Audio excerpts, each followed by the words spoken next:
દક્ષિણ ગુજરાત અને સુરત શહેરના સૌથી મોટા સૂફી સંત હઝરત ખ્વાજાદાના સાહેબના 430માં ઉર્ષની ઉજવણી કરાઈ રહી છે। આ દરગાહ પર સતત 4 દિવસ સુધી ઉર્ષનો મેળો ભરાય છે। મોટી સંખ્યામાં હિન્દુ મુસ્લિમ સહિત તમામ ધર્મના લોકો શ્રદ્ધા સુમન રાખે છે। દક્ષિણ ગુજરાત અને સુરત શહેરના સૌથી મોટા સૂફી સંત ખ્વાજાદાના સાહેબના 430માં ઉર્ષની ઉજવણીની શરૂઆત બુધવારના રોજ દરગાહના બુલંદ દરવાજે પરચમ લહેરાવવા સાથે થઈ હતી।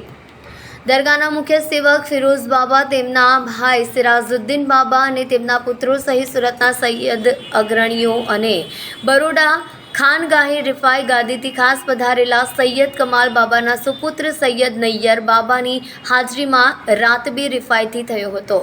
કાર્યક્રમમાં સુરતના ભાવિક ભક્તો સહિત દક્ષિણ ગુજરાત અને મહારાષ્ટ્ર તેમજ આસપાસના રાજ્યોના લોકો પણ આ સંદર્ભના મોકે સુરત શહેરમાં જોડાશે। આ પ્રસંગે દરગાહના પટાંગણમાં શહેરના સામાજિક અગ્રણીઓ અને દરગાહમાં સેવા કરતા લોકોનું સ્વાગત કરાયું હતું। સાથે સૂફિઝમના અમનભાઈ ચરા શાંતિના સંદેશ વહેતા કરાયા હતા। સાથે ખ્વાજાના દરગાહ ખાતે પરિવાર વર્ષોથી સેવા કરતા ફિરોઝ બાબા, તેમના પુત્રો અને સિરાજુદ્દીન મુન્ના બાપુએ ઉર્સ શરીફ નિમિત્તે તમામ તૈયારીઓ પૂર્ણ કરી હતી। આ સાથે સૂફી સંત ખ્વાજાદાનાની અનેક કરામતો અને ચમત્કારો છે, જેનો લાભ અને અનેક ભાવિક ભક્તોને વર્ષોથી મળતો આવ્યો છે।